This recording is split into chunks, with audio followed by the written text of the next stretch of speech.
Picture yourself waking before dawn in ancient Sparta, around 400 BC. The air is crisp with the mountain cold that settles over the Eurotas Valley each night. You are a Spartiate, a full citizen warrior of the most militarized society the ancient world has ever known. Modern imagination paints Spartans as ultimate warriors, perfectly disciplined soldiers who feared nothing. But the reality is far more complex and far more brutal. A society that systematically stripped away individual identity from birth, that valued military capability above all else, that created warriors through a process so harsh it would be considered systematic child abuse by any modern standard. Let us walk through a single day in your life as a Spartan warrior, from the moment you wake until you collapse back into your barracks bed, and discover the 101 reasons why you simply wouldn't survive it. You wake in the Sicilian, the communal mess hall where you take all your meals and where you sleep alongside 14 other Spartan warriors. There is no privacy, no personal space, no individual quarters. You sleep on a simple pallet on the floor, your cloak serving as blanket, surrounded by the men who are both your brothers and your constant evaluators. Privacy is not merely absent in Spartan society, it's actively discouraged as a weakness. Modern people who cherish solitude would find this forced communal living psychologically suffocating from the very first moment. The awakening is harsh and immediate. No gentle morning routine exists in Sparta. You're expected to rise the moment your eyes open, transitioning instantly from sleep to alertness.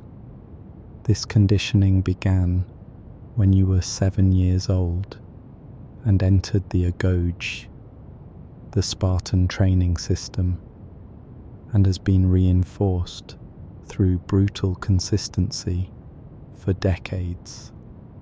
Your body responds automatically, but modern people who need time to wake up gradually, who rely on coffee and morning rituals, would find this instant transition from sleep to full functionality impossible. The room is cold. Sparta's climate is not forgiving. Hot summers and cold winters, and the barracks provide minimal shelter. The walls are simple stone or wood. The roof keeps out rain but not cold. There is no heating system, no insulation. You've slept in your chiton, the simple tunic that's your only regular clothing, perhaps with your himation, a cloak, over you. But the cold still penetrates. Modern people accustomed to climate-controlled environments would find this exposure to the elements a constant source of misery. Around you, your messmates are stirring. These are the 14 men with whom you share everything: meals, sleeping quarters, training, combat. Your bond with them is deeper than family in some ways, because unlike family, these men were chosen through mutual agreement. Each member of a Sicilian must approve new members, and rejection means social death in Sparta. The pressure of this constant evaluation, knowing that your acceptance depends on maintaining the respect of these men every single day, would be psychologically exhausting for modern people who expect unconditional acceptance from friends and family. You must immediately inspect your equipment. Your aspis, the large bronze-faced shield that is the symbol of Spartan military might, must be checked for damage. Your dory, the 8-foot spear that's your primary weapon, must be examined for cracks or looseness in its bronze point. Your xiphus, the short sword, must be sharp and oiled. This equipment represents more than just tools of war. It represents your honor, your citizenship, your very identity as a Spartiate. Losing your shield in battle is the ultimate disgrace in Sparta. Mothers famously tell sons to return with your shield or on it, meaning victory or death, never defeat. Modern people who can replace possessions easily cannot understand this life or death relationship with objects. Your body bears the marks of a lifetime of Spartan training. You're perhaps 35 years old, but your physique is lean and hard in a way that modern fitness enthusiasts might envy but couldn't maintain. There's no excess fat on your frame. The Spartan diet doesn't allow it, and the constant physical demands burn everything. But you're also scarred extensively. Wounds from training and battle mark your skin. Your hands are heavily calloused. Your joints ache from years of impact and exertion. Old injuries never quite healed right. Modern people who expect medical care and full recovery would be shocked by how much damage your body carries and simply compensates for. The morning routine begins with minimal ablutions. Water is available from a communal basin. Cold water that makes you gasp when it touches your skin. You splash it on your face and hands. Perhaps rinse your mouth. There is no soap as modern people know it. No shampoo. No deodorant. No grooming products of any kind. Spartans are specifically taught to disdain luxury and comfort, including in personal hygiene. You're allowed to bathe occasionally, but frequent bathing is seen as soft, unmanly. Modern people who shower daily would find the constant feeling of being dirty and the body odour from 15 men in close quarters nauseating. You notice one of your messmates is absent. He was injured in training yesterday and is recovering. His absence is noted by all, and there's a subtle shift in the group dynamic. In Sparta, physical weakness or injury, even temporary, reduces your status. You're only as valuable as your ability to fight. and any diminishment of that ability diminishes you as a person. The older warriors in particular watch the younger ones for any sign of permanent weakness that might justify replacement. Modern people who expect support during illness or injury would be devastated by this harsh evaluation that continues even during recovery. Food is prepared communally and efficiently. Breakfast is minimal, perhaps some barley bread, cheese if available, water or diluted wine. The bread is coarse and hard, the cheese plain and often salty to aid preservation. This is not a meal for enjoyment, but for fuel. Spartans are famous for their black broth, a soup made from pork, blood, salt, and vinegar that outsiders find disgusting, but that Spartans consume regularly. The food is deliberately kept simple and somewhat unpalatable, training you to view eating as purely functional, not pleasurable. Modern people who think of breakfast as the most important meal of the day, expecting variety and flavor, would find Spartan food psychological punishment. As you eat, conversation is sparse and purposeful. Spartans are famous for their laconic speech, brief, pointed communication with no wasted words. This isn't just a cultural quirk, but a deliberately cultivated practice.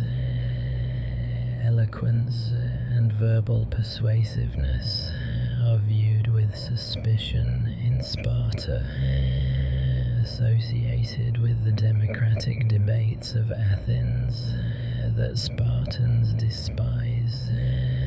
Speaking too much, especially about oneself, is seen as weakness and vanity. Modern people who use conversation for social bonding and self-expression would find this enforced verbal minimalism isolating and frustrating. You're already thinking about today's training and duties. As a Spartiate, you have no occupation beyond being a warrior.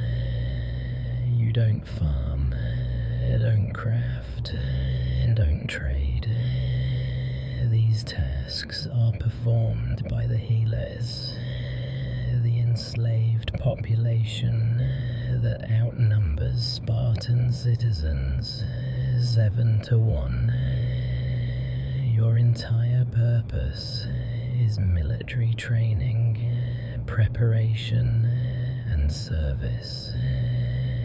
Modern people who define themselves through varied interests and careers would find this single-dimension existence limiting and dehumanizing. But in Sparta, this is the highest calling, the only life worth living for a free man. The social hierarchy is apparent even in these morning moments.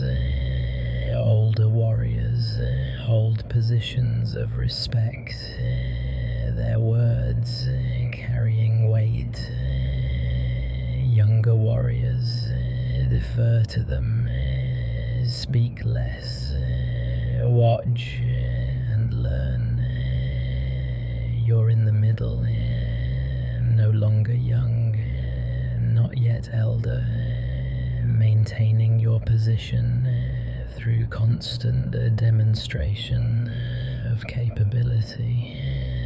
The competitive environment is subtle but pervasive. Every interaction is an opportunity to rise or fall in status.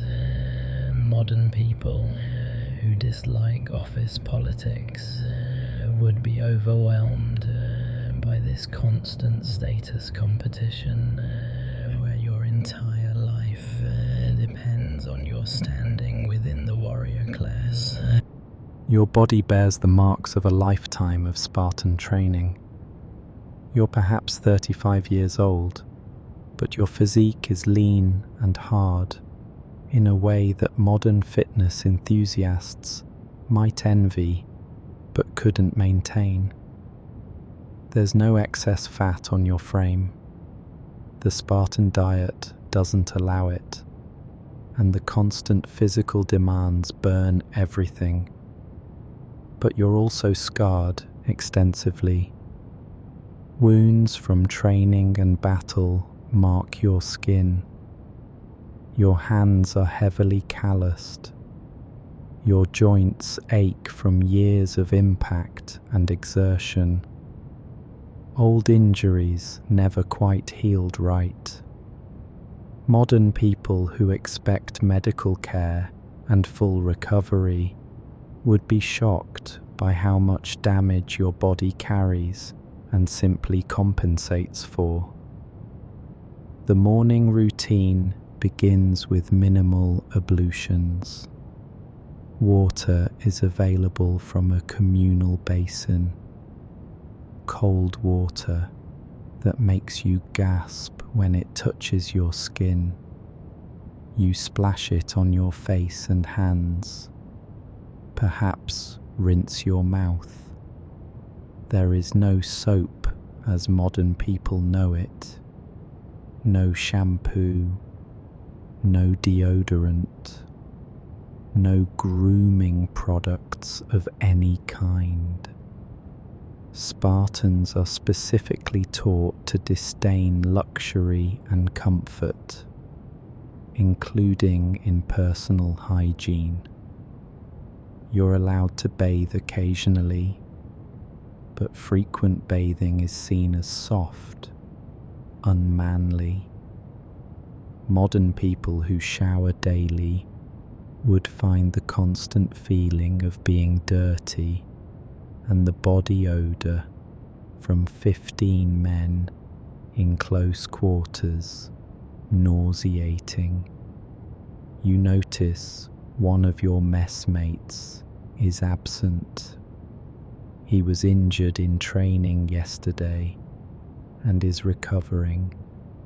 His absence is noted by all, and there's a subtle shift in the group dynamic. In Sparta, physical weakness or injury, even temporary, reduces your status. You're only as valuable as your ability to fight, and any diminishment of that ability diminishes you as a person. The older warriors in particular watch the younger ones for any sign of permanent weakness that might justify replacement. Modern people who expect support during illness or injury would be devastated by this harsh evaluation that continues even during recovery. Food is prepared communally and efficiently. Breakfast is minimal, perhaps some barley bread, cheese if available, water or diluted wine. The bread is coarse and hard, the cheese plain and often salty, to aid preservation. This is not a meal for enjoyment, but for fuel. Spartans are famous for their black broth, a soup made from pork, blood, salt, and vinegar that outsiders find disgusting, but that Spartans consume regularly. The food is deliberately kept simple and somewhat unpalatable, training you to view eating as purely functional, not pleasurable. Modern people who think of breakfast as the most important meal of the day, expecting variety and flavor, would find Spartan food psychological punishment. As you eat, conversation is sparse and purposeful. Spartans are famous for their laconic speech, brief, pointed communication with no wasted words. This isn't just a cultural quirk, but a deliberately cultivated practice. Eloquence and verbal persuasiveness are viewed with suspicion in Sparta, associated with the democratic debates of Athens that Spartans despise.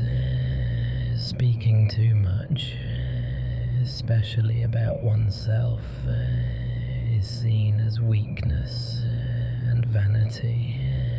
Modern people who use conversation for social bonding and self-expression would find this enforced verbal minimalism isolating and frustrating.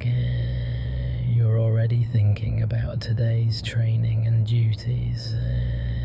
As a Spartan, you have no occupation beyond being a warrior. You don't farm, don't craft, don't trade. These tasks are performed by the healers, the enslaved population that outnumbers Spartan citizens 7-1. Your entire purpose is military training, preparation, and service. Modern people who define themselves through varied interests and careers would find this single-dimension existence limiting and dehumanizing. But in Sparta, this is the highest calling, the only life worth living for a free man. The social hierarchy is apparent even in these morning moments. Older warriors hold positions of respect, their words carrying weight. Younger warriors defer to them, speak less, watch and learn. You're in the middle, no longer young, not yet elder, maintaining your position through constant demonstration of capability. The competitive environment is subtle but pervasive. Every interaction is an opportunity to rise or fall in status. Modern people who dislike office politics would be overwhelmed by this constant status competition, where your entire life depends on your standing within the warrior class. After the minimal breakfast, the warriors of your secession prepare for morning training. But before we continue with today, you must understand that everything about you was shaped by the agoge, the Spartan training system that defined your existence from age 7 to 30. This understanding is crucial because modern people cannot comprehend Spartan warriors without understanding the brutal childhood that created them.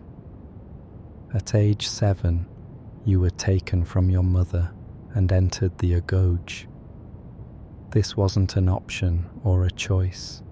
It was mandatory for all Spartan boys. You were grouped with others your age in an agelai, a herd, living in barracks under the supervision of older boys and adult trainers called paidonomos. That moment of separation from family was traumatic, but showing distress was forbidden. You learned immediately that emotional expression, especially vulnerability, was punishable. Modern people who understand childhood development would recognize this forced early separation as potentially causing attachment disorders. But Sparta didn't care about psychological health, only military effectiveness. The agoge was designed to be brutal. You were deliberately underfed, forced to steal food to survive, then brutally punished if caught, not for stealing, but for being caught. This taught cunning and stealth.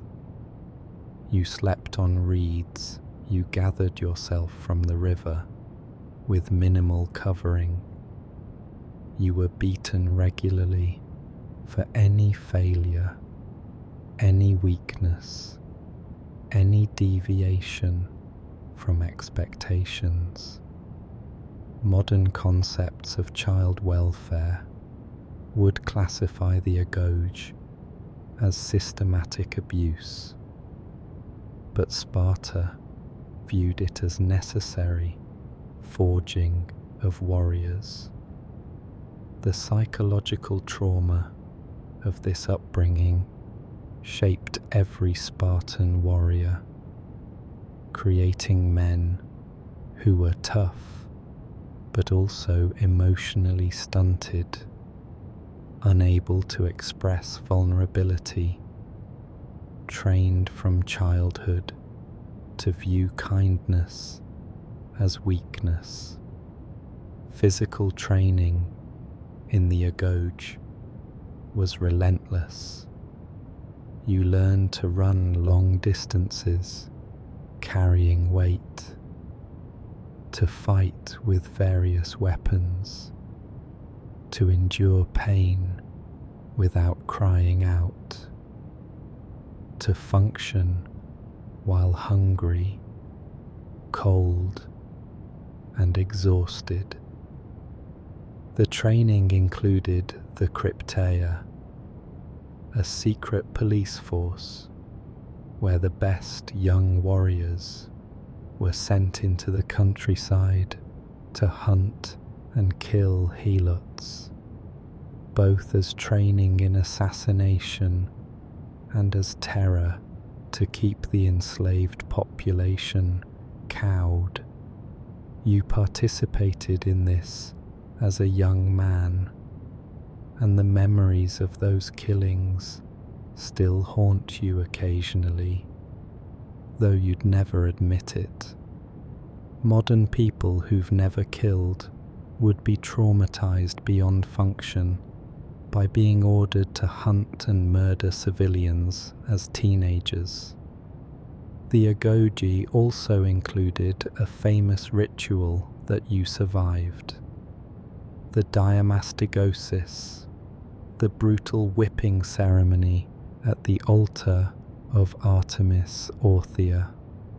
Young warriors were whipped until the altar ran with blood, and those who cried out or showed pain brought shame on their families. You bore this stoically, earning praise, but the scars on your back remain.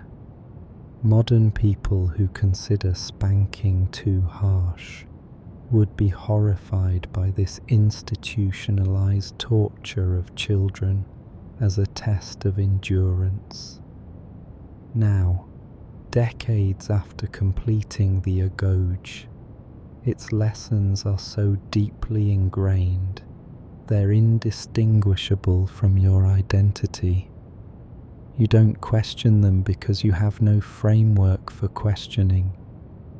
This is simply how warriors are made, how Sparta has always functioned, how the gods intended.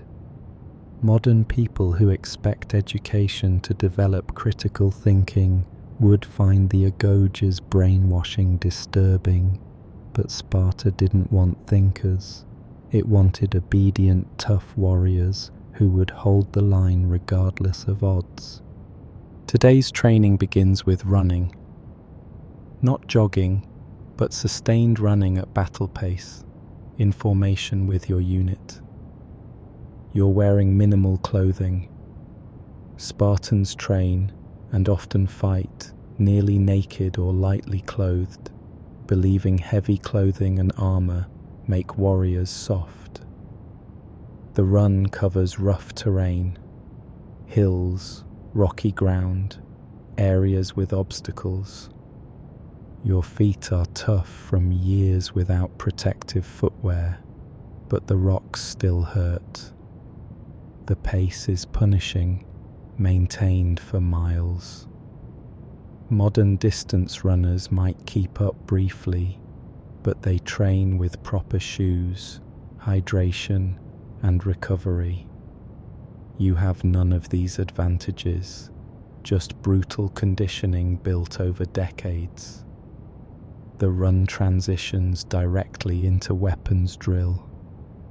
No rest period, no water break.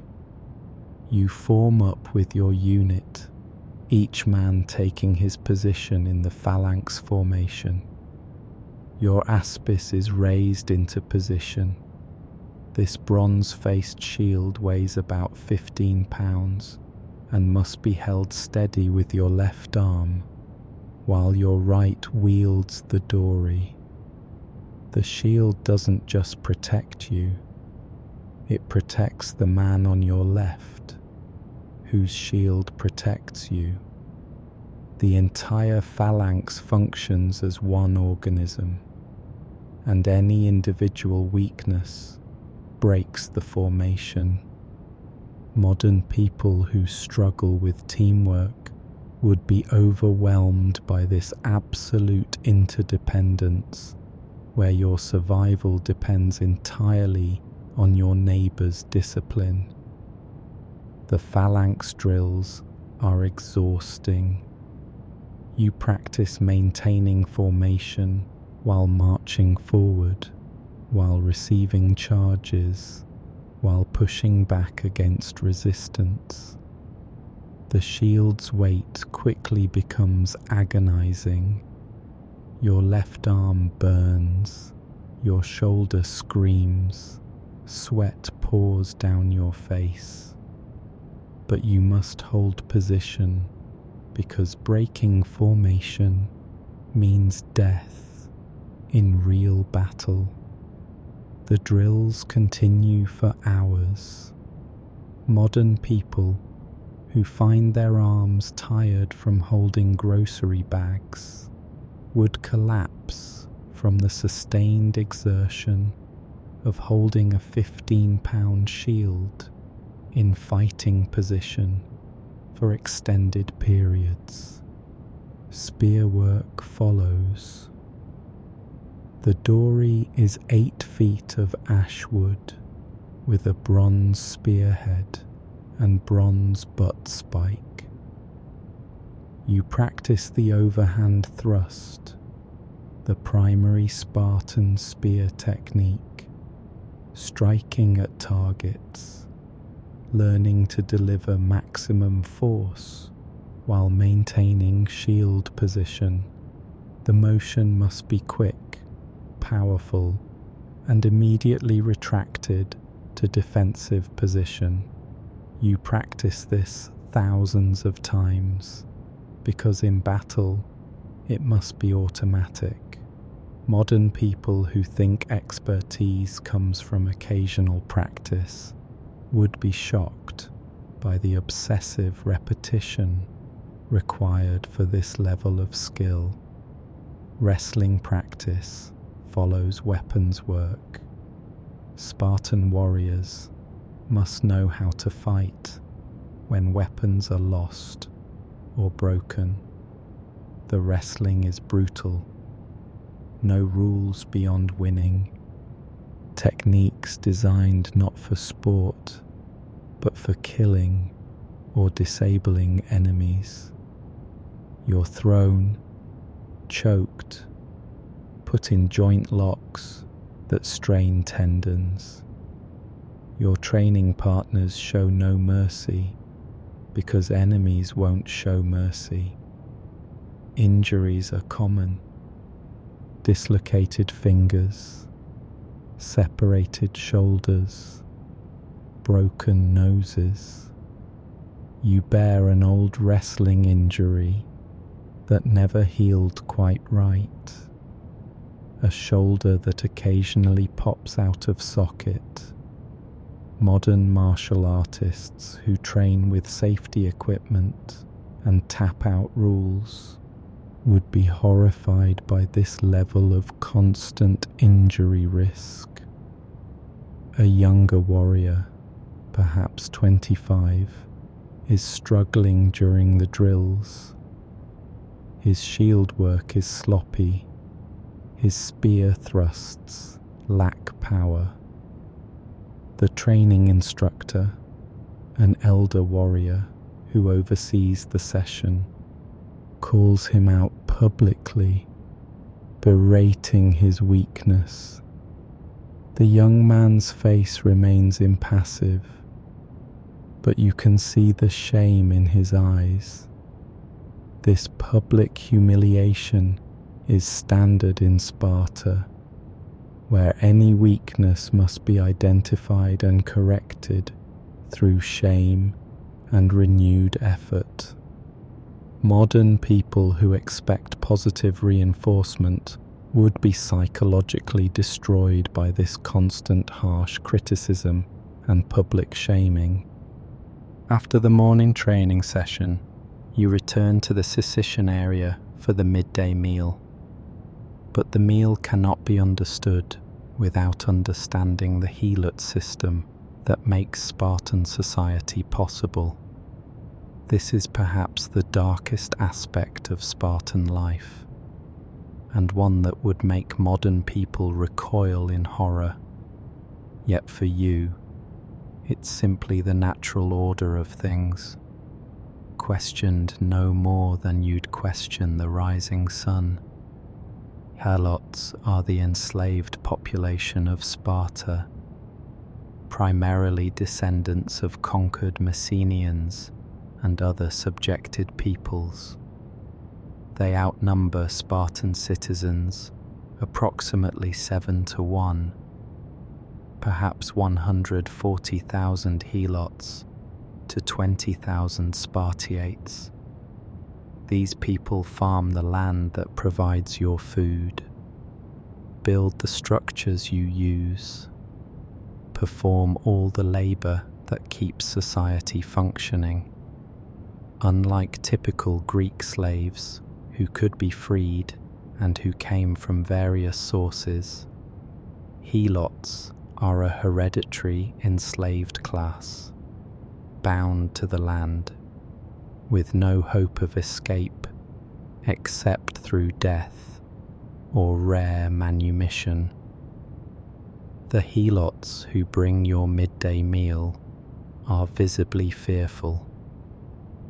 They keep their eyes down, move quietly, speak only when spoken to. This fear is deliberately cultivated. Every year, Sparta formally declares war on the helots, making it legally permissible to kill them without pollution or consequence.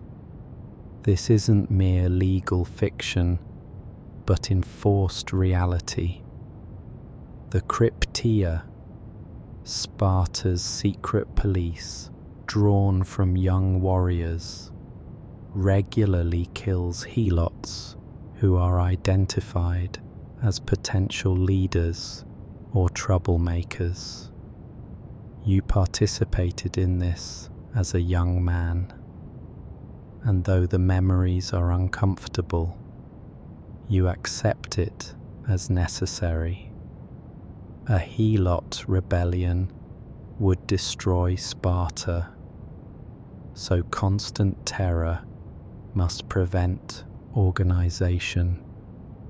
The treatment of helots would shock modern people with any sense of human rights. They're beaten regularly for minor offences or no offence at all, simply to maintain dominance. They're deliberately humiliated, forced to wear identifying clothing, required to get drunk during festivals, to demonstrate to Spartan youth the degradation of intoxication, unable to own property or have legal protections. Modern people who believe in basic human dignity would be morally revolted, but you've been conditioned since childhood to view helots as lesser beings, necessary but contemptible, dangerous but controllable through fear. The midday meal the helots serve is simple but sufficient. Barley bread, vegetables, perhaps some fish or cheese. The infamous black broth is served, made from pork blood, vinegar, and salt. Outsiders find it disgusting, but you've eaten it since childhood, and it provides protein and salt your body needs. The food is plain, because luxury is considered corrupting in Sparta. Elaborate cuisine, varied dishes, exotic ingredients. These are viewed as Athenian decadence, weakening character. Modern people who expect flavorful, varied meals would find Spartan food monotonous and barely palatable. During the meal, conversation turns to the helot situation. There are reports of unrest in one of the Messenian territories. Helots murmuring about resistance, possibly communicating with other subjected populations. This is serious enough that a Cryptia mission will likely be dispatched. Several younger warriors express interest in participating, eager to prove their worth. You remember your own Cryptia missions, the nighttime assassinations of helots identified as potential leaders. The moral weight of those killings is something you've learned to suppress, but it's there, buried deep. Modern people with developed moral reasoning would struggle enormously with participating in this systematic terrorism. After the morning training session, you return to the Sicilian area for the midday meal. But the meal cannot be understood without understanding the helot system that makes Spartan society possible. This is perhaps the darkest aspect of Spartan life, and one that would make modern people recoil in horror. Yet for you, it's simply the natural order of things. questioned no more than you'd question the rising sun. Helots are the enslaved population of Sparta, primarily descendants of conquered Messenians and other subjected peoples. They outnumber Spartan citizens approximately 7-1, perhaps 140,000 helots to 20,000 Spartiates. These people farm the land that provides your food, build the structures you use, perform all the labor that keeps society functioning. Unlike typical Greek slaves who could be freed and who came from various sources, helots are a hereditary enslaved class, bound to the land, with no hope of escape except through death or rare manumission. The helots who bring your midday meal are visibly fearful. They keep their eyes down, move quietly, speak only when spoken to. This fear is deliberately cultivated. Every year, Sparta formally declares war on the helots, making it legally permissible to kill them without pollution or consequence.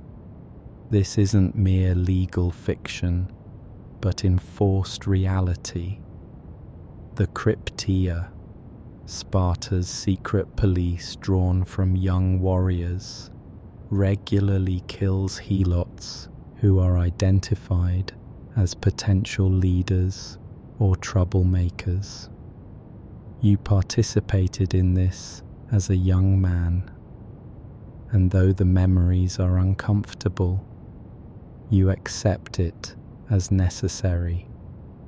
A helot rebellion would destroy Sparta, so constant terror must prevent organization. The treatment of helots would shock modern people with any sense of human rights. They're beaten regularly for minor offences or no offence at all, simply to maintain dominance. They're deliberately humiliated, forced to wear identifying clothing, required to get drunk during festivals to demonstrate to Spartan youth the degradation of intoxication, unable to own property or have legal protections. Modern people who believe in basic human dignity would be morally revolted, but you've been conditioned since childhood to view helots as lesser beings, necessary but contemptible, dangerous but controllable through fear. The midday meal the helots serve is simple but sufficient. Barley bread, vegetables, perhaps some fish or cheese. The infamous black broth is served, made from pork blood, vinegar, and salt. Outsiders find it disgusting, but you've eaten it since childhood, and it provides protein and salt your body needs. The food is plain because luxury is considered corrupting in Sparta. Elaborate cuisine, varied dishes, exotic ingredients. These are viewed as Athenian decadence, weakening character. Modern people who expect flavorful, varied meals would find Spartan food monotonous and barely palatable. During the meal, conversation turns to the helot situation. There are reports of unrest in one of the Messenian territories. helots murmuring about resistance, possibly communicating with other subjected populations. This is serious enough that a Cryptea mission will likely be dispatched. Several younger warriors express interest in participating, eager to prove their worth. You remember your own Cryptea missions, the nighttime assassinations of helots identified as potential leaders. The moral weight of those killings is something you've learned to suppress, but it's there, buried deep. Modern people with developed moral reasoning would struggle enormously with participating in this systematic terrorism. The afternoon brings different duties. As a full Spartiate, you have political and social responsibilities beyond military training. Sparta is technically an oligarchy with unique governmental structures that require citizen participation. Today, there's an assembly meeting, and your attendance is expected. The Spartan political system would fascinate modern people, while also horrifying them with its limitations and peculiarities. The assembly, called the Appella, meets monthly. All Spartiates over age 30 can attend and vote on proposals presented by the Council of Elders, the Gerousia. But this isn't democratic debate like in Athens. You don't speak or argue. Proposals are presented, and you vote by shouting. The loudest shout wins. It's crude, but effective for a small warrior class, where consensus is valued over individual opinion. Modern people who expect detailed democratic processes would find this system absurdly simplistic, but it reflects Spartan values. Action over words, unity over individualism, strength over subtlety. Today's proposal concerns military deployment. A Spartan contingent is requested by allies to help defend against Persian threats in Asia Minor. The Gerousia has recommended sending a force, and the assembly must approve. The presentation is brief. Strategic necessity is explained, the honor of serving Sparta emphasized, the requirements outlined. Then the voting shout. The yes is overwhelming, easily drowning out any no votes. You shouted yes, though you have mixed feelings about another campaign. But expressing doubt publicly would be unthinkable. After the assembly, you're approached by a member of the Ephorate, the 5 ephors, who serve as executive magistrates with enormous power. He reminds you that you've been selected for the expedition. This isn't a question or request, but a statement. Your service is required, and you'll march within the week. Modern people who expect some say in their employment and life choices would be shocked by this level of control, but you accept it as natural. Your life belongs to Sparta, not to yourself. The afternoon also requires attention to your family. As a Spartiate, you have a wife and children, though your relationship with them is constrained by Spartan customs that would seem bizarre to modern people. You live in the barracks, not at home. You visit your wife primarily for reproductive purposes, and these visits were secretive when you were younger, sneaking away from the barracks, spending brief time with her, returning before discovered. Even now, you don't live with your family. Your primary loyalty is to your messmates, not your wife and children.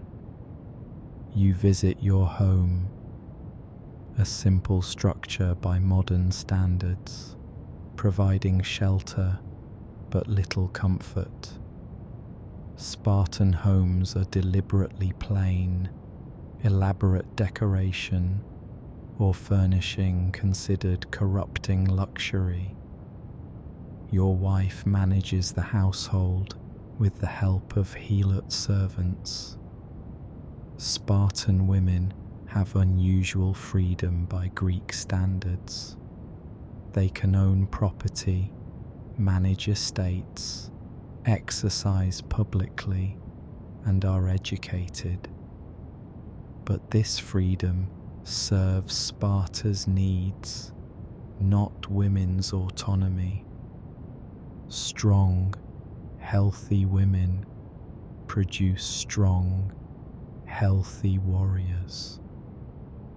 Your wife's value is primarily as mother of future Spartans. Your oldest son is 14, deep in the agoge. You haven't seen him in months. That's normal. Boys in training are separated from family to prevent softness. When you do encounter him during a public event, you barely acknowledge each other. Emotional displays between father and son are discouraged. You evaluate him dispassionately. He seems to be surviving the training, showing no obvious weakness. That's all you can hope for. Modern parents who maintain close relationships with teenage children would be devastated by this enforced distance and emotional coldness. Your wife informs you that your younger son, age 10, was severely beaten in training this week for showing fear during a combat exercise. This is presented as matter-of-fact information, not something requiring sympathy or concern. You nod, say nothing. If the boy is weak, he's weak. Either the training will forge him into acceptable hardness, or he'll fail. Modern parents, who would be horrified and protective if their 10-year-old was beaten, must understand that Spartan society views such responses as damaging softness that creates weak men. Your daughter, age 12, is present during the visit. Spartan girls don't undergo the agoge, but receive physical training, education, and preparation for their role as mothers of warriors. She's strong, healthy, shows none of the modesty or decorousness expected of girls in other Greek cities. Spartan women are famous or infamous, depending on perspective, for their boldness and physical freedom. Your daughter can read, speak confidently, and will someday manage her own property. Modern feminists might see liberation in this, but it's still ultimately in service of producing the next generation of warriors, not about women's autonomy as an end itself. The visit is brief, perhaps an hour, and largely functional. Your wife reports on estate management, discusses upcoming obligations, mentions social news. There's affection between you, but it's constrained, never openly displayed, subordinate to duty. The idea of a marriage based primarily on romantic love would seem strange and somewhat contemptible to you. Marriages are alliances, reproductive partnerships, not emotional bonds. Modern people who expect emotional intimacy and partnership in marriage would find this relationship model cold and unsatisfying. Evening approaches, bringing the main meal of the day at the Sicilian.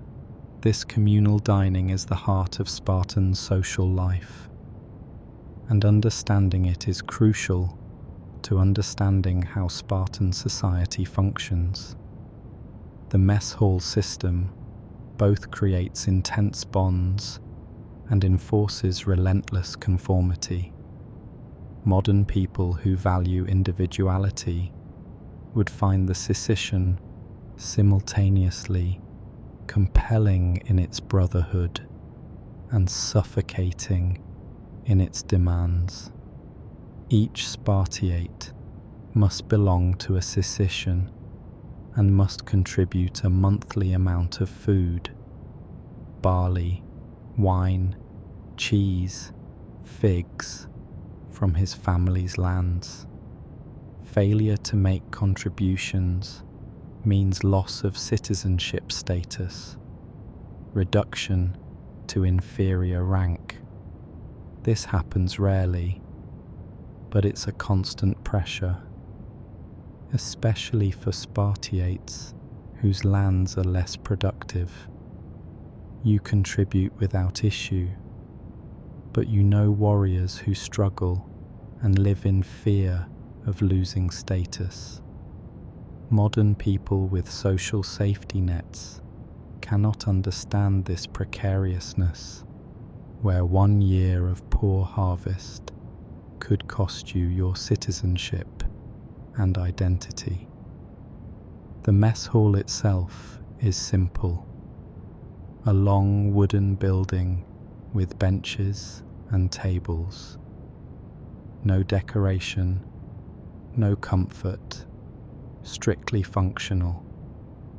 15 men take their places at the table in order of seniority. The seating isn't casual, but reflects status within the group. You sit in the middle, established enough to have respect, not so senior as to be beyond challenge. Modern people who choose their seating freely would find this formality oppressive, but it reinforces hierarchy and maintains order. The food arrives, prepared communally and served by helots. Tonight's main dish is the infamous black broth: pork blood, boiled pork, vinegar, salt. It's served with barley bread and a small amount of cheese and olives. This is a substantial meal by Spartan standards, but it's deliberately plain. A visiting dignitary from another city once tasted black broth and declared he understood why Spartans weren't afraid of death. With food this bad, death might be preferable. The story is told with pride in your mess, evidence of Spartan toughness and disdain for luxury. You eat with your hands and a spoon, no individual plates, taking from communal serving vessels. The black broth is acquired taste, thick, salty, metallic from blood. Modern people accustomed to flavoured, varied cuisine would likely gag on it. But you've eaten it since childhood, and it provides the protein and salt your body needs. The deliberate unpalatability is point. Spartans should not care about food pleasure, only sustenance. Modern people who treat dining as social pleasure and sensory experience would find this utilitarian approach to eating psychologically depressing. Conversation during the meal is laconic, brief, pointed comments, no lengthy speeches. One warrior mentions seeing potential weakness in a young trainee. Another discusses the coming expedition. News from the wider Greek world is shared. Athens is causing problems again, as always. The conversations are interrupted by periods of silence that aren't awkward but comfortable. Modern people who use conversation to fill silence would be uncomfortable with these quiet periods. But Spartans view excessive talking as undignified, as the atmosphere is both warm and watchful. These men are your brothers, bound by shared experience and mutual dependence. You die for them. They die for you. But they're also constantly evaluating you, judging whether you maintain the standards. Any sign of weakness, any failure of courage or discipline would be noticed and remembered. Modern people who expect unconditional acceptance from close friends would find this mixture of brotherhood and judgment psychologically exhausting. A younger warrior tells a joke, crude, brief, met with approving laughter. Spartan humour tends toward the harsh and mocking, often at others' expense. Gentle humour or self-deprecation might be seen as weakness. The jokes tonight are about Athenians, about helots, about a warrior from another mess who supposedly showed fear during a recent training exercise. Modern people who expect inclusive, kind humour would find Spartan jokes cruel and disturbing, but they serve social function, defining in-group and out-group, reinforcing shared values, releasing tension. After the meal, wine is served, though it's deliberately diluted. Strong wine is seen as barbaric and impairing judgment. The drinking is moderate by Greek standards. Nothing like the symposia of Athens, where men get thoroughly drunk. Spartans view drunkenness as loss of control, therefore weakness. You drink enough to be sociable, not enough to impair your functioning. Modern people who use alcohol for stress relief or social lubrication would find this controlled moderate drinking unsatisfying. The conversation turns more serious. An elder warrior speaks about the coming expedition to Asia Minor. He's been on many campaigns, and his experience carries weight. He talks about logistics, about the enemy you'll face, about maintaining discipline during long marches through difficult terrain. But he also speaks about honor, about serving Sparta, about the privilege of being warriors. The words are simple but powerful, reminding everyone why you endure the hardships. Because you're Spartans, the finest warriors in the Greek world, and that identity is everything. A discussion arises about a warrior who's been showing signs of aging, slower in drills, less decisive. He's perhaps 50, ancient by Spartan warrior standards.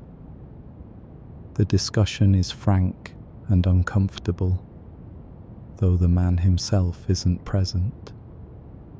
Should he remain in frontline service? Should he transition to training roles? The conversation would seem cruel to modern people, but it reflects Spartan practicality. A weak link in the phalanx gets everyone killed. Sentiment can't override military effectiveness. The decision reached is that he'll be evaluated further, given opportunity to demonstrate continued capability. If he fails, his role will change. Modern people who expect to be valued beyond their productivity would be horrified by this purely functional evaluation of human worth. As evening continues, some of the younger warriors prepare for additional physical training at the gymnasium. Spartans have a unique relationship with physical culture that would fascinate and disturb modern people in equal measure. You decide to join them, both to maintain your own conditioning and to observe the younger generation. Evaluation never stops in Sparta. The gymnasium is a large open space, partially covered, where Spartans train. Unlike gymnasiums in other Greek cities, where philosophy and arts might be discussed, Spartan gymnasiums are purely for physical development. The training tonight focuses on running, wrestling, and various strength exercises. Modern gyms, with their specialized equipment, would seem decadent to Spartans, who train with body weight, stones, and simple implements, believing that fancy equipment weakens character.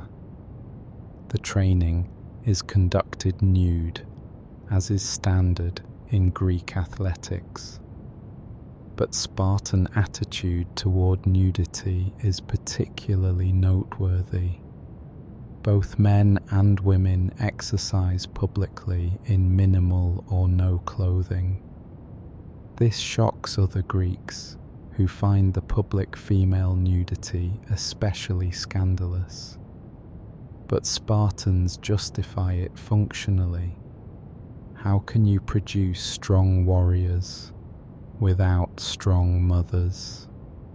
Modesty is luxury Sparta can't afford. Modern people with various attitudes toward nudity would find the casual public nakedness either liberating or uncomfortable. But in Sparta, it's simply practical. The running drills are intense. sprints followed by distance running with no rest between. The younger warriors push themselves, knowing they're being watched and evaluated not just by trainers, but by established warriors like yourself.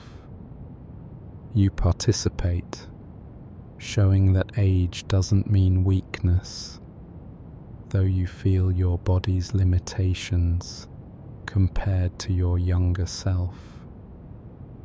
The running is barefoot on rough ground, toughening feet and teaching awareness of terrain. Modern runners, with their cushioned shoes and maintained tracks, would find this brutal, but Spartans view it as necessary preparation for battle on any terrain. Wrestling follows, and you're paired with a younger warrior in his mid-20s. He's strong and fast, in his physical prime. You must use experience and technique to compensate for any disadvantage in raw strength. The match is hard fought. You both give and receive throws, locks, strikes. He nearly gets you in a submission, but you escape and reverse. Eventually, you gain superior position and force his submission. The victory is important. It demonstrates you're still capable, still worthy of respect. Modern people who compete for fun and exercise would understand the physical challenge, but not the status implications of every match. Between exercises, there's instruction from elder warriors who serve as trainers. They demonstrate techniques, correct form, explain tactical applications of physical skills. But the instruction is harsh. Errors are pointed out bluntly, sometimes with physical correction. A young warrior performing a wrestling technique incorrectly is thrown hard, left gasping on the ground, told to get up and do it right. Modern athletic coaching, with its emphasis on positive reinforcement, would be seen as soft. Spartans believe pain is the best teacher. The training includes pain tolerance exercises. Warriors take turns striking each other with rods on the back and shoulders, testing who can endure most without showing discomfort. This isn't sadism, but practical preparation. In battle, you'll be wounded, and you must continue fighting despite pain. The exercise also builds mental toughness and group solidarity through shared suffering. Modern people who avoid unnecessary pain would find this exercise pointless and cruel, but it serves real purpose in creating warriors who don't break under physical stress. You notice a younger warrior struggling. He's slower than others. His technique is imperfect. He shows pain during the endurance exercises. Others notice too. After training, there's quiet discussion about him. Is he simply having a bad day, or is he fundamentally inadequate? Should concerns be raised with authorities? This constant evaluation, this readiness to identify and report weakness, creates paranoid vigilance. Modern people. You notice a younger warrior struggling. He's slower than others. His technique is imperfect. He shows pain during the endurance exercises. Others notice too. After training, there's quiet discussion about him. Is he simply having a bad day? Or is he fundamentally inadequate? Should concerns be raised with authorities? This constant evaluation, this readiness to identify and report weakness, creates paranoid vigilance. Modern people who expect privacy and protection from peer judgment would find this environment psychologically toxic.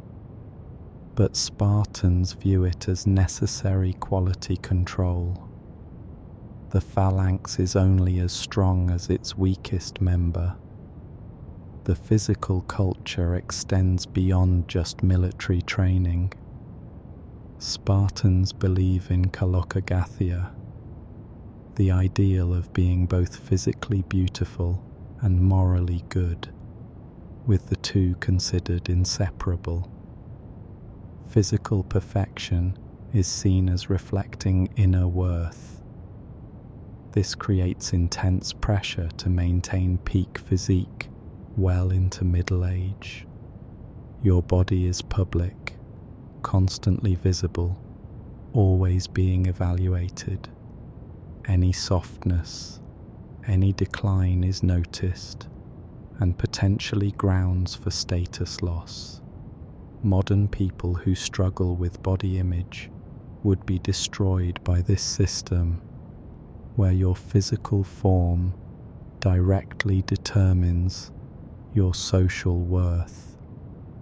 There's discussion of the selection process for infants.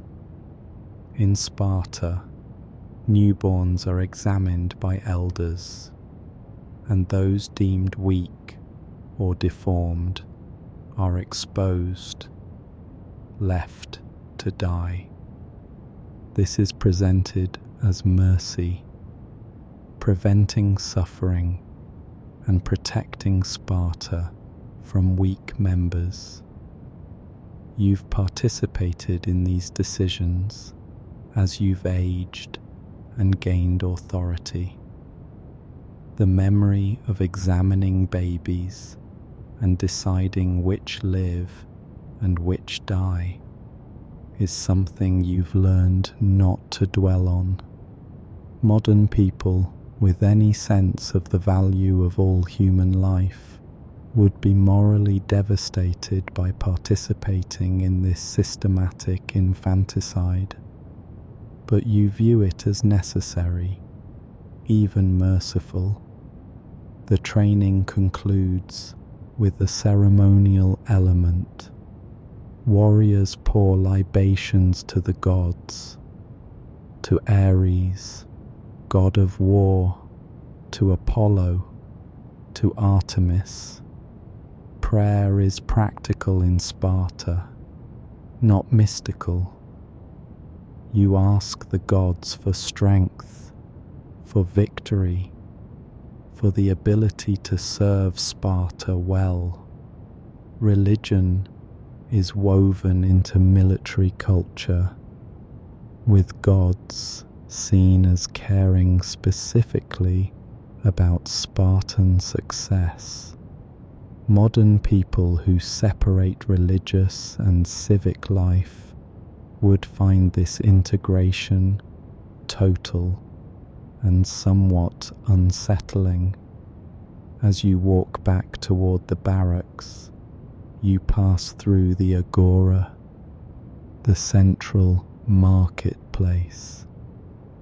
Even here, The militaristic culture is apparent. There's little commerce. Sparta intentionally limits trade and foreign contact, believing exposure to outside ideas corrupts. The iron currency Sparta uses is deliberately bulky and worthless outside Sparta, preventing wealth accumulation and foreign trade. Modern people who expect free trade and cultural exchange would find this isolation stifling, but Spartans view it as protection from corrupting influences. The evening deepens, and you make your way to observe a religious ceremony at one of Sparta's temples. Religion permeates Spartan life in ways modern people would find both familiar and alien. The gods are real, their favor essential, their anger terrifying. But Spartan religion is distinctly militaristic, focused on securing divine support for warfare and maintaining the social order. The Temple of Artemis Orthia is your destination tonight. This is where the famous diamastigosis, the whipping ceremony, takes place annually, where boys are beaten at the altar to test their endurance. You underwent this yourself decades ago, the scars still visible on your back. Tonight's ceremony is different, a sacrifice of animals to ensure the goddess's favor for the upcoming expedition. The sacrifice is elaborate, involving specific rituals that must be performed perfectly or risk divine displeasure. The priests conducting the ceremony are specialized officials, but they're still warriors. In Sparta, even religious roles are subordinate to military identity. The animal, a goat, is brought forward. Its throat is cut with precise technique, blood collected in bowls, specific parts of the carcass burned on the altar. The smell of burning flesh and incense fills the air.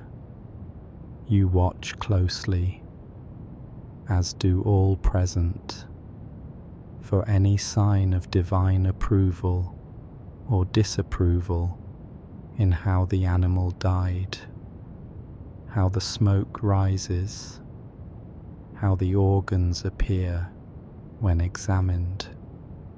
The augury is conducted by priests trained to read omens. They examine the animal's liver, looking for signs. The liver is discolored on one side. There's debate about what this means. Is this a warning? Should the expedition be delayed? The discussion is serious because Spartans absolutely believe in divine intervention. Military decisions are postponed or altered based on omens, eclipses, festivals. Modern people who view such beliefs as superstition would be shocked by how thoroughly they influence Spartan strategic decisions. During the ceremony, you're reminded of the time Sparta delayed military action during a Persian invasion because of a religious festival. The decision seemed mad to outsiders, risking Greek freedom for religious observance. But to Spartans, it was obvious. The gods' favor matters more than tactical timing. Fighting with divine disfavor guarantees defeat. Fighting with divine favor enables victory even against odds. Modern military strategists who base decisions on material factors would be frustrated by this supernatural decision-making framework. The ceremony includes prayers for the expedition. The language is formal, archaic, passed down through generations. You pray along with others, asking Ares for strength in battle, asking Apollo for protection, asking Artemis to guard the young warriors who'll face their first real combat. The prayers are genuine. You truly believe the gods hear and respond. Modern people with secular worldviews might find this belief quaint or primitive, but for you, it's absolute reality. The gods are as real as the men standing beside you. There's a moment during the ceremony when you're struck by a thought that you quickly suppress. You wonder if the gods truly favor Sparta, or if Spartan success comes from training, discipline, and social organization. The thought is dangerous. Questioning divine favor is questioning the entire basis of Spartan exceptionalism.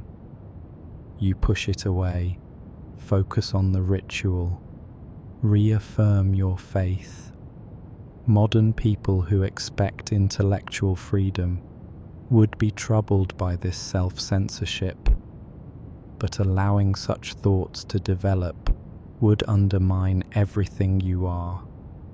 After the main ceremony, there's a secondary ritual that outsiders never see, a dark ceremony related to the helots. Prayers are offered for continued dominance over the enslaved population, for the Cryptea's success in maintaining terror, for helot disorganization and fear. There's even a ritual element to the annual declaration of war on helots. It's not just legal convenience, but religious affirmation that the gods support helot subjugation. Modern people who understand the use of religion to justify oppression would be disturbed but unsurprised by this theological justification for systematic violence. The ceremony concludes with omens being deemed acceptable, though not ideal. The expedition will proceed, but with caution and increased attention to divine signs during the campaign. You feel both relief and unease. Relief that you won't face accusations of impiety by participating in an ill-omened expedition. Unease because the omens weren't entirely favourable. Modern people who don't believe in omens would find this emotional response irrational. But for you, it's prudent concern about real supernatural forces. Walking back from the temple, you encounter a group of younger warriors who are less observant of religious protocols. They're joking during what should be a solemn moment after ceremony. You consider whether to correct them. It's your duty as an elder to maintain standards. But you're also aware that being too rigid makes you seem out of touch with the younger generation. This balance between maintaining tradition and remaining relevant to younger warriors is a constant negotiation. Modern people who expect each generation to naturally respect the previous one would be surprised by how much work it requires to maintain authority as you age. You're reminded of the religious festival where Spartan warriors competed in choral performances. Yes, Spartans sing and dance, though in highly disciplined military-style formations. The performances are offerings to gods, but also displays of discipline and coordination. You participated in these as a young warrior, your voice joining with hundreds of others in precise harmony. Modern people who view Spartans as purely brutal would be surprised by this artistic element, though even Spartan arts are ultimately in service of military culture and religious observance. The evening's religious observances have taken several hours, and you're reminded of just how much time Sparta dedicates to maintaining divine favor. Festivals, ceremonies, sacrifices, omens, all require significant time and resources. But this isn't seen as wasted effort. It's essential work. The gods determine victory and defeat, prosperity and ruin. All the training and discipline in the world means nothing without divine support. Modern people who expect efficiency and productivity would view this time spent on religion as inefficient, but Spartans would say ignoring the gods is the ultimate inefficiency. Night deepens, and you return to the Sicilian for the final hours before sleep.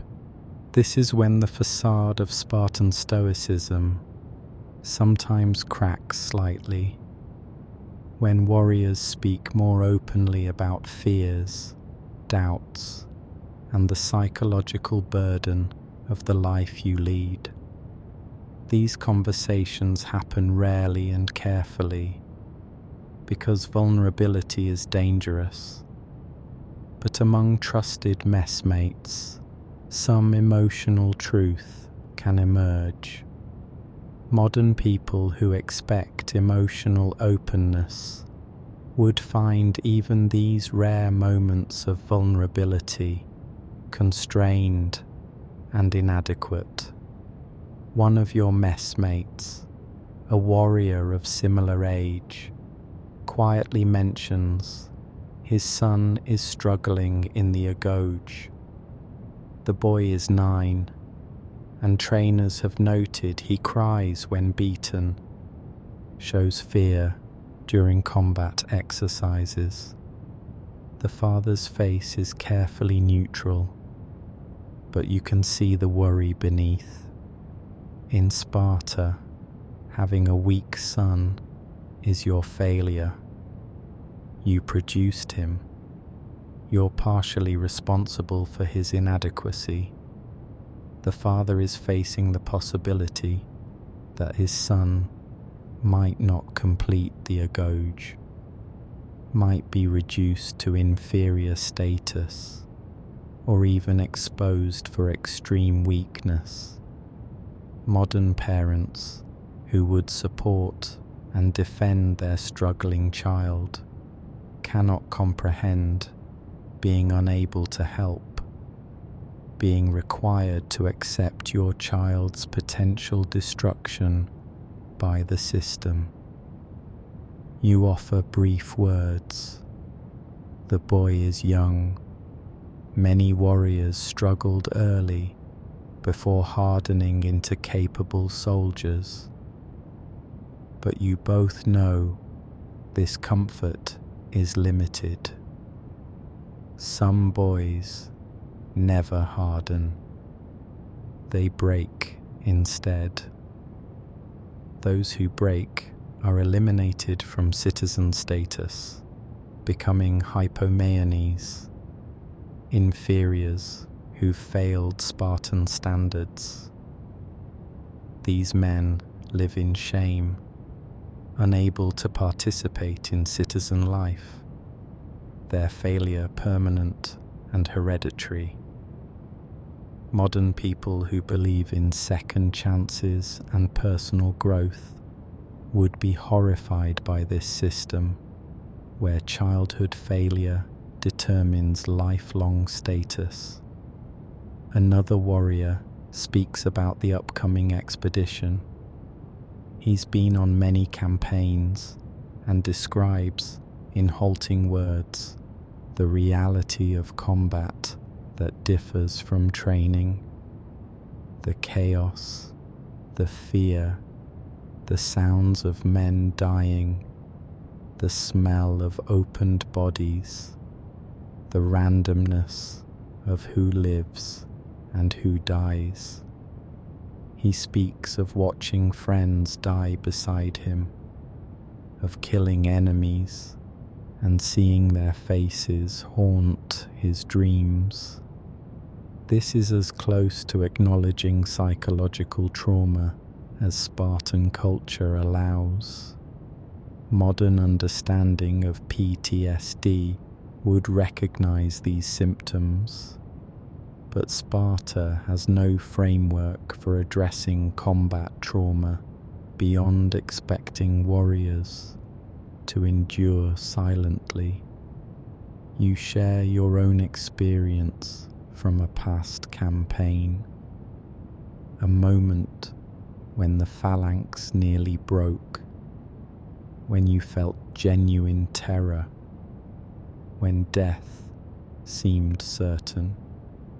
The admission is carefully calibrated, showing enough vulnerability to demonstrate trust and solidarity, but not so much as to seem weak. Modern people who expect full emotional honesty in close relationships would find this partial, strategic sharing inadequate. But in Sparta, even this limited opening is significant, showing the deep bonds that exist beneath the stoic exterior. The conversation shifts to aging and mortality. You're 35, already past the prime age for frontline combat. Spartan warriors peak in their 20s and early 30s. After that, physical decline is inevitable. You're still capable, still serving, but you're aware of your body's limitations, increasing each year.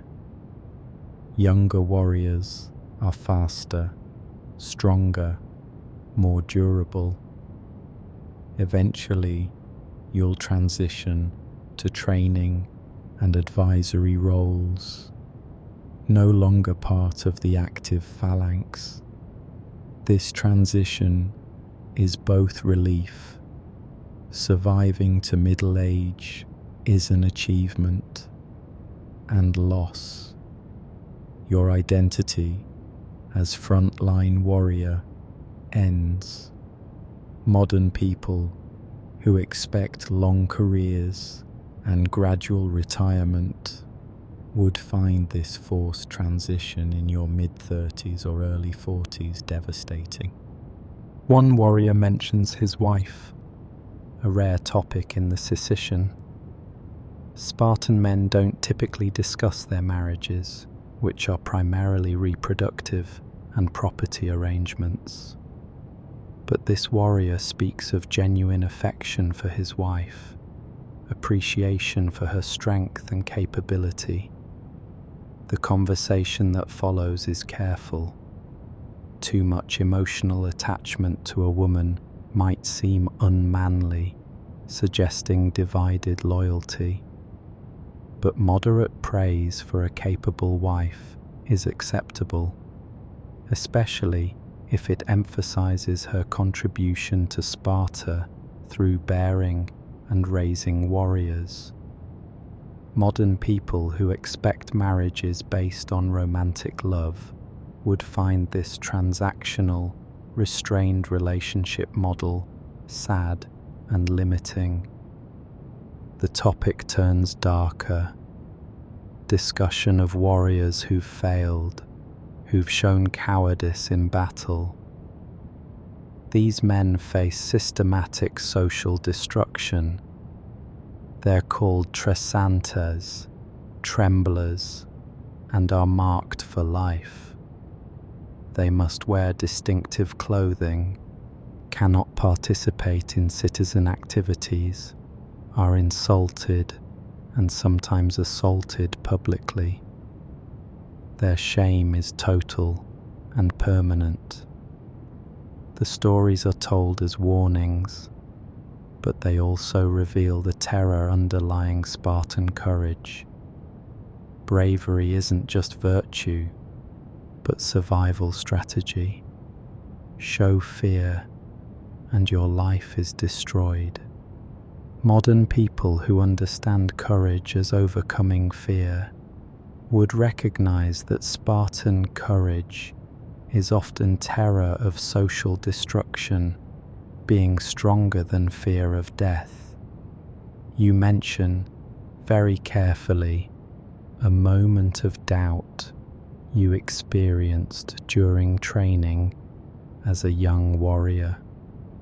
You questioned, just briefly, whether the Spartan way was the only way, whether other Greek cities, with their arts and philosophy, might have value. The admission is risky, even now, decades later, but you frame it as youthful confusion that maturity corrected. The others nod. Most warriors have had similar moments of doubt, quickly suppressed. Modern people who expect intellectual freedom and exploration would be troubled by this systematic suppression of questioning and curiosity. The conversation reveals something modern people might not expect. Spartans are not emotionless machines, but humans with feelings, fears, and doubts. What makes them Spartan is not the absence of these emotions, but the ruthless suppression and control of them. You feel fear, but you never show it. You experience doubt, but you never voice it. You love your family, but you never prioritize them over Sparta. The psychological toll of this constant suppression is enormous, creating men who are effective warriors but emotionally stunted human beings. Modern people who expect psychological health and emotional wellness would recognize this system as creating deep, untreated trauma. that's normalized and valorized. One elder warrior, perhaps 50, speaks about death.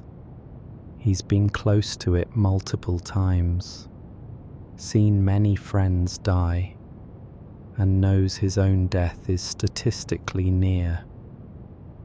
Few Spartans live past 60, and those who do are often broken by accumulated injuries.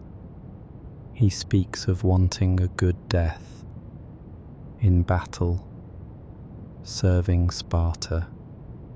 Dying old and weak in bed would be shameful. Dying with sword in hand, defending the phalanx, would be glorious. Modern people who hope for long, peaceful lives would find this death cult disturbing. But for Spartans, death in battle is the highest achievement, the ultimate service, the moment that defines your entire life's meaning. The emotional weight of these conversations lingers as they conclude. You've glimpsed, briefly, the humanity beneath the Spartan exterior, but the vulnerability cannot persist. Tomorrow, the stoic masks return, the discipline resumes, the system reasserts itself. Modern people who engage in ongoing emotional processing and therapeutic work would find this brief glimpse, followed by immediate suppression, psychologically unhealthy. But Sparta doesn't care about psychological health. It cares about military effectiveness, and emotional suppression serves that goal. As the night deepens, you're assigned to guard duty. Even in Sparta itself, constant vigilance is maintained. The helot threat is omnipresent. 7 enslaved people for every free citizen means any lapse in security could be catastrophic. You take your position on the walls, spear in hand, shield nearby, watching the darkness beyond the city for any sign of movement.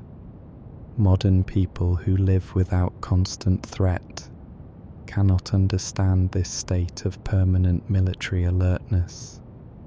The night is cold and very dark. No moon tonight, just stars providing minimal light. Your eyes adjust slowly, learning to detect movement in the darkness. This watch duty is both boring and tense. Hours of nothing punctuated by the possibility of sudden violence. You've done this countless times, but it never becomes routine. Every sound, wind, animals, distant voices, could be threat.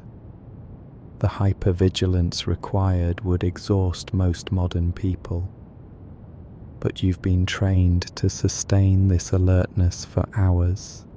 During the watch, you think about the helot system in ways you rarely allow yourself. With no one watching, with darkness providing anonymity for thoughts, you acknowledge the fundamental instability. Sparta depends entirely on helot labor, but must constantly terrorize helots to prevent revolt. The system requires eternal vigilance and periodic violence.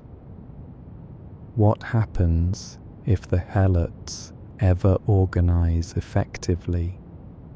What happens when Sparta weakens militarily. These thoughts are dangerous, and you quickly suppress them, but they reveal underlying anxiety that all Spartans carry, the knowledge that the system is inherently unstable. You're joined on watch by a younger warrior, perhaps 28. He's been selected for the Crypteia mission against the troublesome Helots. He's excited, viewing it as honor and opportunity to prove worth.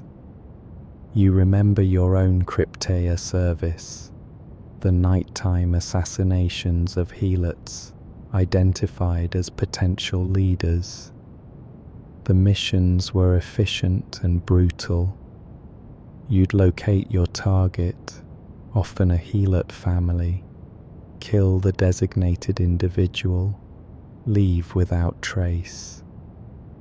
The psychological weight of these killings is something you still carry, though you've learned to rationalize them as necessary. Modern people with developed moral reasoning would be psychologically destroyed by ordered murders of civilians, but you accepted it as duty, as necessary defense of Sparta. The younger warrior asks for advice about Crypteia service. You tell him technical details, how to move silently, how to kill quickly, how to avoid detection. But you don't tell him about the nightmares, about the faces of those you killed that sometimes surface in dreams, about the moral weight that never quite lifts. He'll learn those lessons himself, just as you did. Modern people who expect mentorship to include emotional preparation would recognize this as inadequate guidance. But Spartan culture doesn't acknowledge psychological impact of violence. You simply endure. During a quiet moment, you think about Sparta's military reputation. Other Greeks fear Spartan warriors, and this fear has protected Sparta despite relatively small citizen population. But reputation requires constant maintenance through demonstrated military success. Any significant defeat could shatter the aura of invincibility, potentially encouraging Helot revolt or foreign aggression. The pressure to never lose, to always maintain perfect military performance, is enormous. Modern people who understand that failure is part of learning would recognize that Spartan inability to accept defeat creates brittle perfection that could shatter catastrophically. You notice movement in the distance. Your body tenses, hand gripping spear. You watch carefully, ready to sound alarm. The movement resolves into a late traveling merchant and his slaves, recognizable by their lamps and legitimate business. You relax slightly, but maintain vigilance. The incident reminds you that false alarms are embarrassing, but missing real threats is fatal. Modern people who fear being embarrassed would understand the social pressure, but not the life and death stakes of security failures. The watch continues, and your mind wanders to the upcoming expedition. You'll leave your home, your family, your regular life for uncertain duration. You might die in foreign territory, buried far from Sparta, never seeing home again. This is the reality you've accepted since childhood. Your life belongs to Sparta, not yourself. Where Sparta sends you, you go. What Sparta requires, you do. Modern people who expect autonomy and self-determination would find this complete subordination to the state dehumanizing, but you view it as the highest calling, the ultimate meaning. You think about the other Greek cities, particularly Athens. Athenians value philosophy, democracy, arts, commerce. Things Spartans view with suspicion or contempt. Yet Athens is powerful, wealthy, culturally influential in ways Sparta is not. Part of you wonders if Sparta's rejection of these things is wisdom or limitation, but the thought is quickly suppressed. Such questioning leads nowhere good. Sparta's way has made it militarily supreme. That's what matters. Modern people who value diverse cultural expressions would recognize this as impoverished existence, but you view it as focused purity. The watch shift changes, and you're relieved by another warrior. You make your way back to the Sicilian, exhausted from the day's training, duties, and nighttime vigilance. The other warriors are mostly asleep, their breathing filling the communal space. You find your pallet, wrap yourself in your cloak, and lie down. Sleep should come easily from exhaustion, but your mind continues processing the day, the upcoming expedition, the eternal pressures of Spartan life. You wake before dawn again, but today is different. This is the day your contingent departs for the expedition to Asia Minor. The morning routine is familiar, but charged with additional significance. This might be the last time you perform these actions in your home city for months or years. The possibility of never returning is unspoken, but present in everyone's mind. Modern people who expect elaborate goodbyes and emotional farewells would find Spartan departure rituals austere and emotionally inadequate. The preparation is methodical.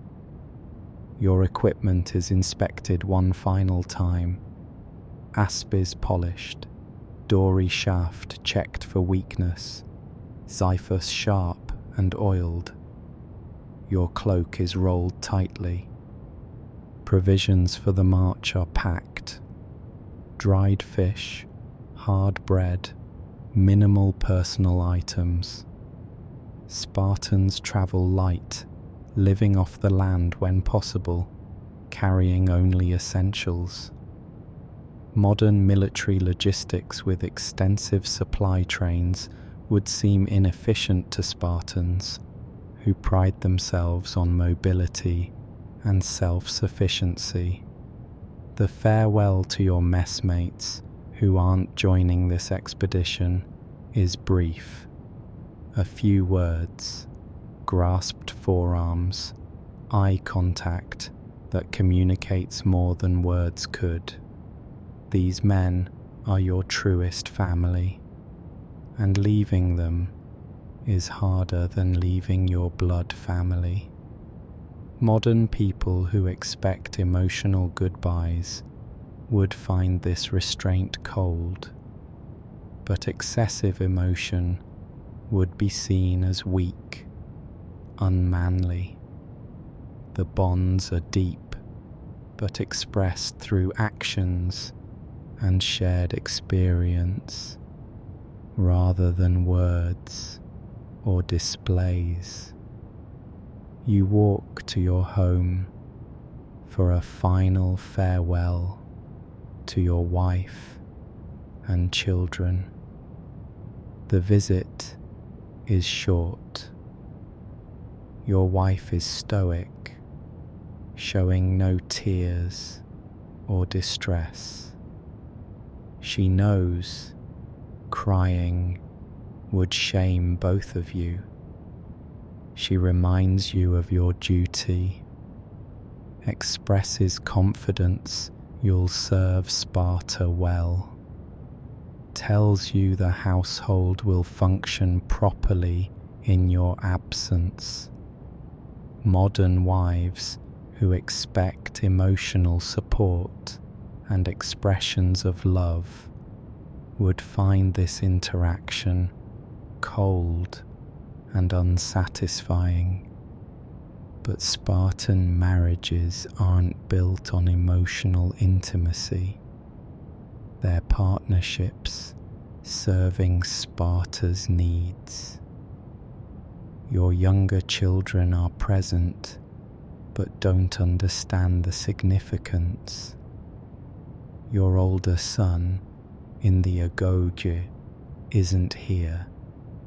That's normal. You wouldn't expect to see him before departure. The separation is complete between training boys and their families. You leave your wife with brief instructions about property management, reminders about obligations, nothing personal or emotional. Modern people who expect intimate farewells before dangerous deployments would be heartbroken by this restrained interaction. The contingent assembles, approximately 300 Spartiates, accompanied by perioikoi, free but non-citizen troops, and helots serving as porters and support staff. The full force totals about 1,000 men. You take your position in the ranks, shield on left arm, spear in right hand.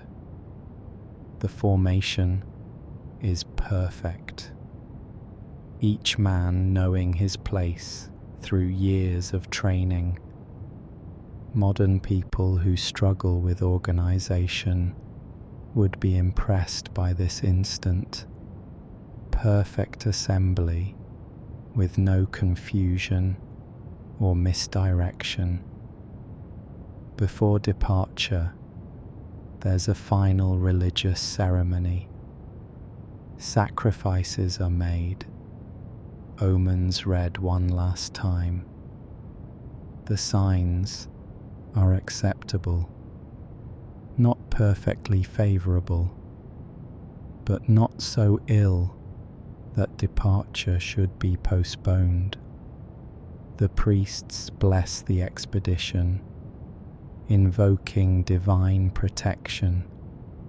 You pray along with others, genuinely asking gods for safety and victory. Modern people who view such ceremonies as mere tradition would be shocked by how seriously Spartans take these rituals.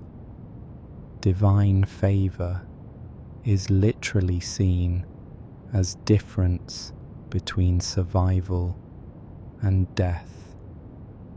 The expedition leader, a pole march, one of Sparta's senior military commanders, gives a brief speech.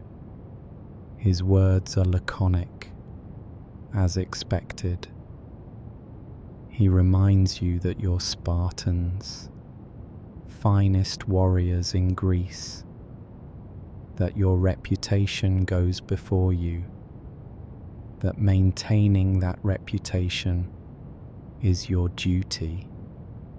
He speaks of honor, of courage, of serving Sparta unto death, if necessary. The speech is stirring despite its brevity, reminding you of your identity and purpose. Modern military speeches, with their elaborate rhetoric, would seem excessive to Spartans, who value conciseness even in inspiration. The march begins. 300 Spartans in perfect formation, moving as one organism. The sound of your collective footsteps is impressive, rhythmic, powerful, intimidating. Behind you, the perioikoi and helots follow in their own formations.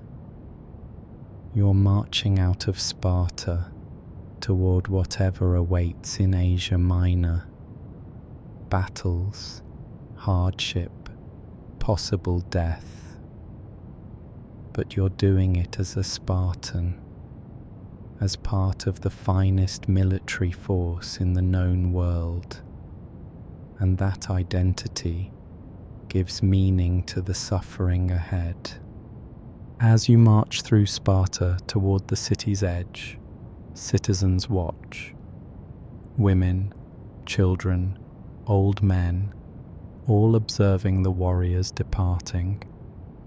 There's pride in their eyes, but also fear. Many of these warriors won't return. Spartan military effectiveness comes at constant cost in lives. The casualty rate is high because Spartans refuse to retreat, refuse to abandon wounded, fight to death rather than surrender. Modern people who understand military casualties statistically would be shocked by how many Spartans die in any given campaign. But Spartans view this as acceptable cost of maintaining military supremacy. You pass the monuments to famous Spartans, warriors who died in glorious battles, especially those who fell at Thermopylae decades ago. Their example hangs over you. They faced impossible odds and died to the last man rather than retreat. That's the standard you're expected to meet. Modern people who see Thermopylae as tragic sacrifice would be disturbed by how Sparta uses it as aspirational example, expecting all warriors to choose certain death over survival, if that's what honor demands. The city recedes behind you as the march continues into the countryside. The rhythm of marching is familiar, almost meditative. Left foot, right foot, shield arm steady, spear held properly. You've marched like this for decades. Will march like this until you're too old or dead. Modern people who find repetitive activity boring would be surprised by how this routine provides psychological anchor, occupying your body while your mind processes what lies ahead. The march continues through the day, covering miles of Greek countryside. As you walk, your mind has space to reflect on what it truly means to be a Spartan warrior, the full weight of the identity you've carried since childhood. This reflection is dangerous. Too much thinking can lead to doubt. But on this march into uncertain future, the thoughts come unbidden. Modern people who engage in regular self-reflection might find this rare moment of introspection familiar, but for Spartans, such thinking is uncommon and somewhat suspect.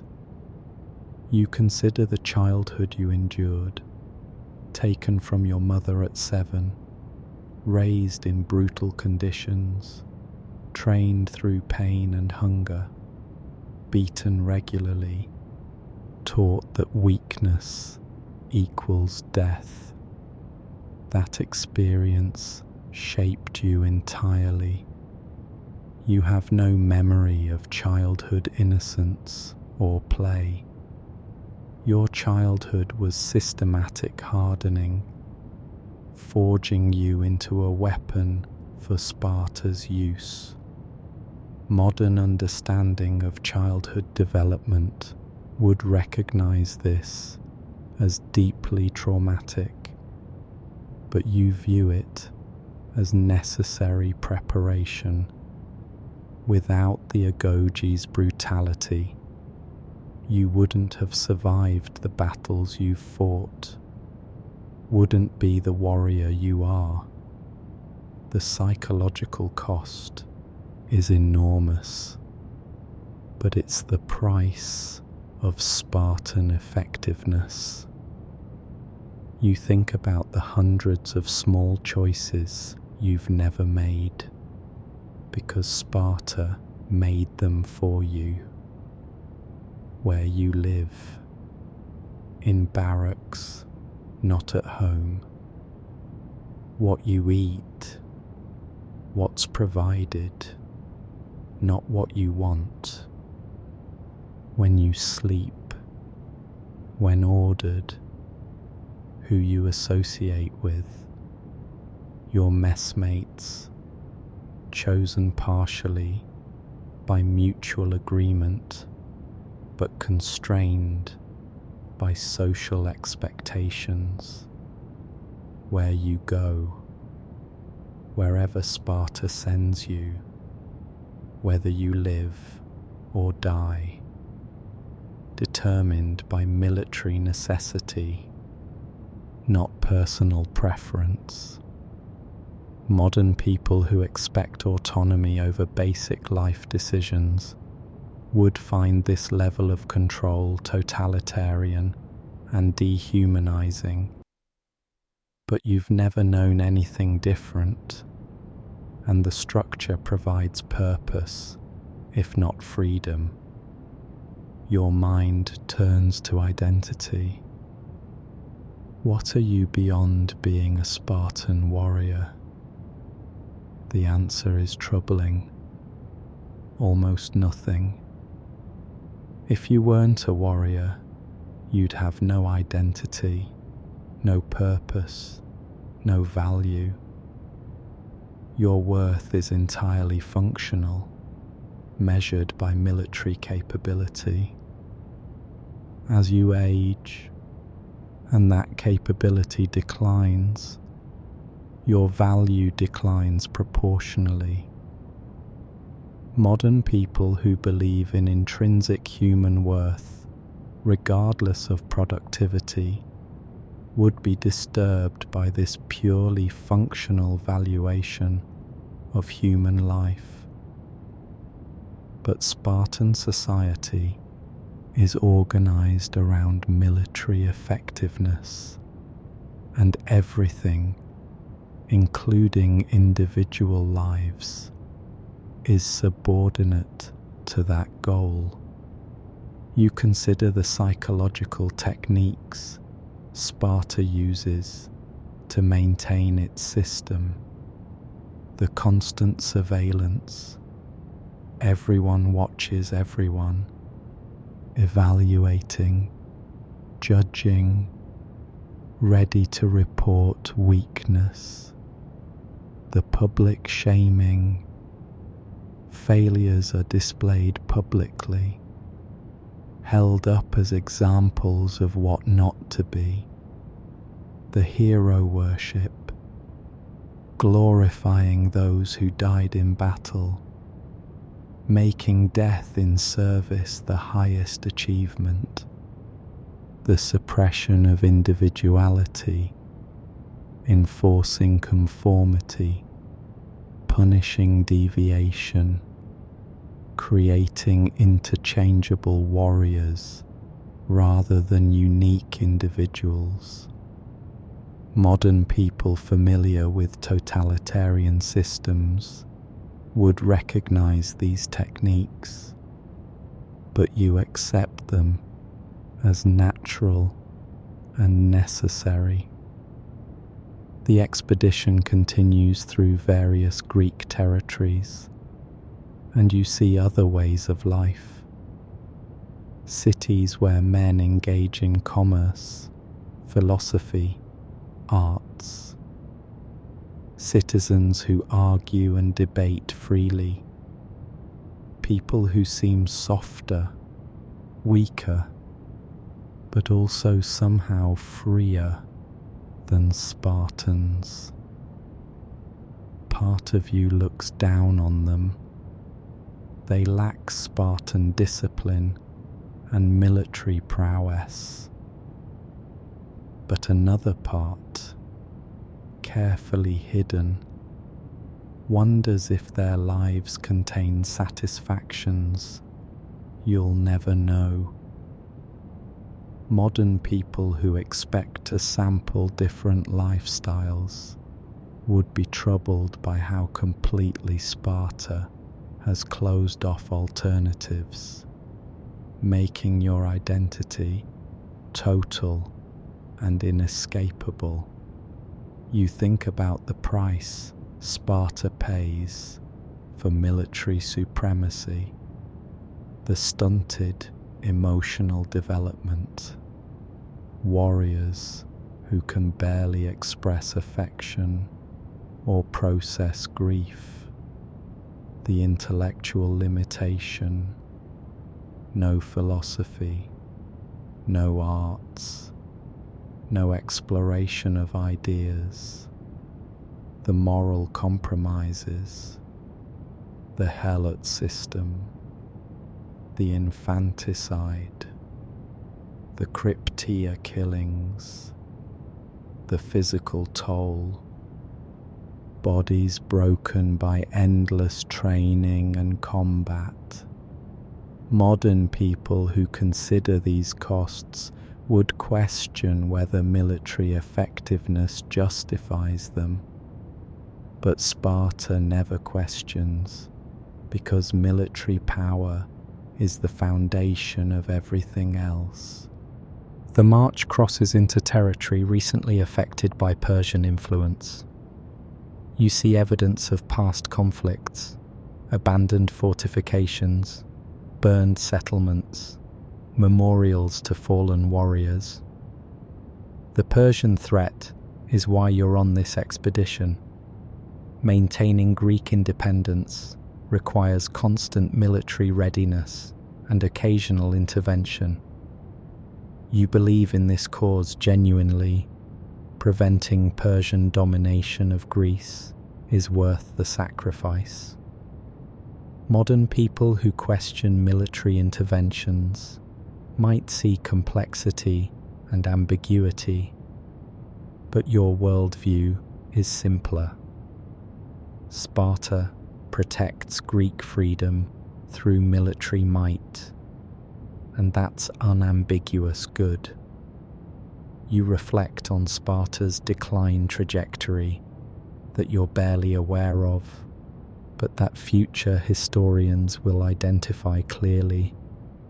Sparta's population of full citizens is shrinking.